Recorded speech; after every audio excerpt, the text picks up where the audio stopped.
tell any Native Hawaiian student to take advantage of such an opportunity. Sometimes you find that you may not want to step out of your comfort zone, but until you do that, you're never gonna be able to say, wow, I've learned something new.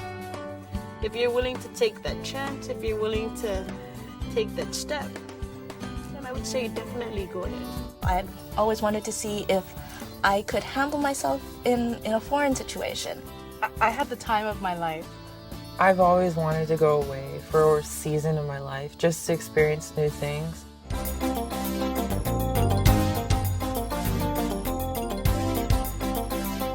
I was a student worker. I worked in the International Programs Office, and I was asked to help another counselor photocopy some brochures.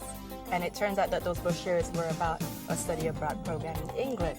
Oh, I wonder if this is something that I could do too. I want to go to experience, like I said, experience a different culture. That way I could come back and help the Micronesian students to have that interest in going to other places and experience different culture, not just to stay at home and that's it. One of the obstacles in preparing to go to the study abroad or to the exchanges is always usually one of the biggest problems is funding.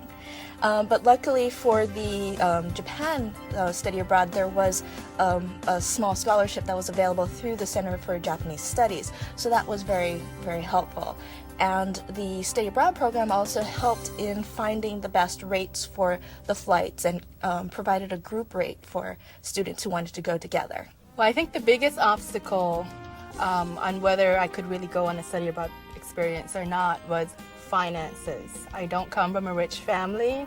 I was surprised that once I started planning and looking at things, it wasn't that much more expensive. But at that time, I felt like this was a once-in-a-lifetime opportunity. I had expected before going to Auckland that when I got to Auckland, I would see these rolling hills and sheep all over the place, and I would get into the culture.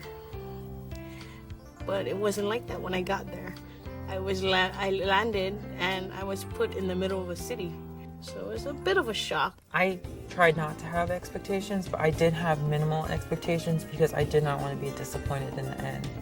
And so my expectations were, God willing, I'd learn the Spanish language, technically speaking. And then I was just hoping to learn something new that I could apply back home and share with my community. Those were my only expectations, nothing more. I believe prior to heading out to these study abroads, I did have some expectations about how much I would learn and how much I would experience, but when actually getting there, it was far more than what I had actually anticipated, and that was very extremely rewarding for me.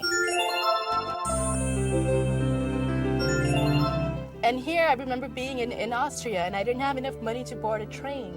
I didn't have coins. You needed the exact amount of coins. And there was the language barrier, and what was I going to do? Didn't even want to take my money, just gave me the money that I needed to board the train. I thought, wow, they do that in Austria too? I thought that was just back in the Pacific that we do things like that. I had been worried previously about how I could handle myself in a foreign country, being slightly unsure about the language, but actually being there and actually being able to get around and communicate with people was an extremely wonderful experience, and it provided such a sense of confidence for myself.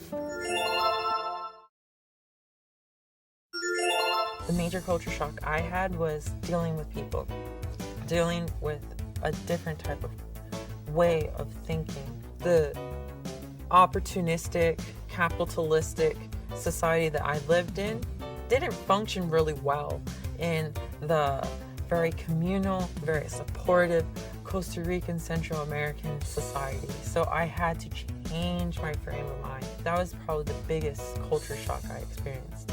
I found it to be interesting as far as seeing new points of view, seeing the way the other side of the world sees it. Not from an American perspective, but from an outsider's perspective.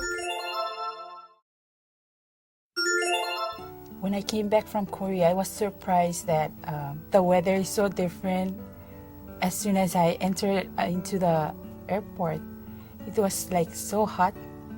I'm like, oh, I miss the cold weather back in Korea. One of the main things that I experienced when I came back as a reverse culture shock was just a matter of diet, I suppose, because the types of foods that Japan and France eat are completely different.